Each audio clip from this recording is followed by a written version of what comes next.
Нетко Гешев на 28, от град Плевен, от 10 години живея в София.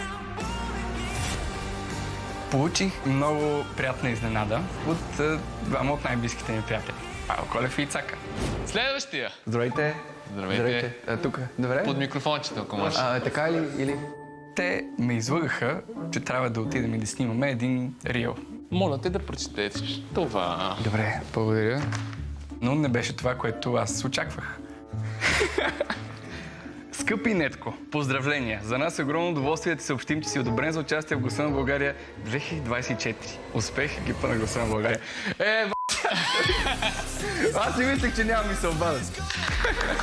Не можах да повярвам, но искрено се зарадвах. Аплодисменти, браво, Нетко.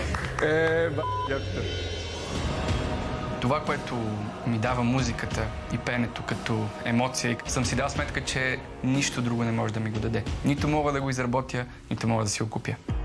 Имаш ли някакви предпочитания за треньор? Каза, че всички се обърнат, ще ни черпиш на вечеря. Това е истина. А нас? Това е Добре, айде, върху заплатата, върху надницата и вечеря.